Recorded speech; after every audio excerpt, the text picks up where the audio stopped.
Yes, be ready for the dictation. Start. The High Court did not interfere with the fine imposed on the respondents for the offence noted above as well as for the offence under section 323 IPC but reduced the sentence for imprisonment which was RI for 10 years for the offence punishable under section 307 as well as section 307 read with section 34 of the IPC to a period already undergone by the respondents which was of 1 year and 9 months only. Stop. Since the High Court did not disbelieve the substratum of the prosecution case and has maintained the conviction of respondents albeit for an offence minor to one under section 307 or section 307 read with section 34 of IPC. The only material issue worth consideration in these appeals is whether the High Court in the matter of awarding of punishment has ignored the relevant considerations and adopted an erroneous approach. Stanza.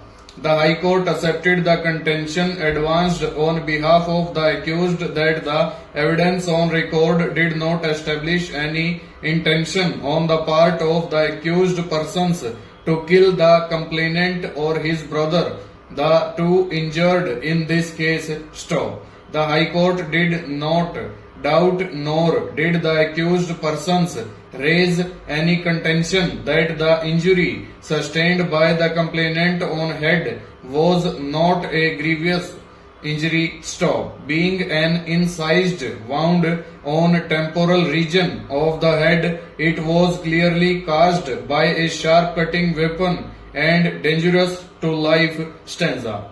The doctor held the aforesaid injury number 1 on the head to be grievous on the basis of X-ray which showed fracture of the skull bone. Stop. The High Court in our considered opinion failed to keep under focus various relevant factors for a proper decision on the quantum of sentence which should have been imposed even for the altered conviction under section 326 or section 326/34 of the IPC. Stanza.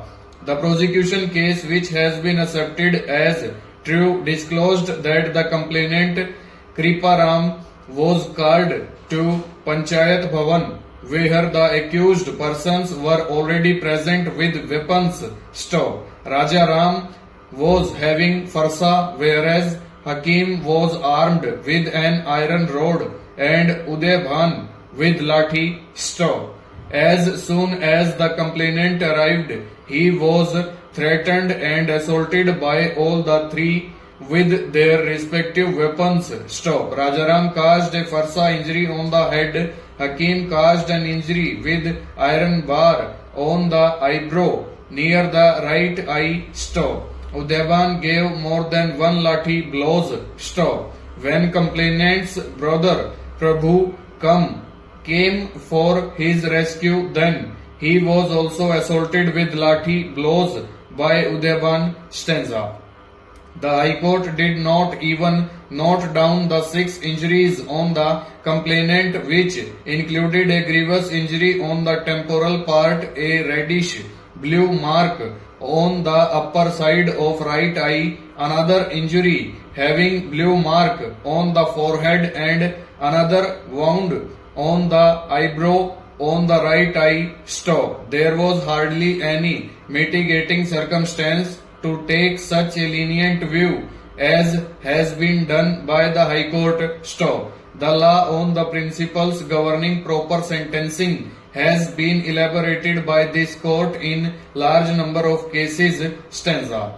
It is the duty of the court awarding sentence to ensure justice to both the parties and therefore undue leniency in awarding sentence needs to be avoided because it does not have the necessary effect of being a deterrent for the accused and does not reassure the society that the offender has been properly dealt with. Full stop. Over.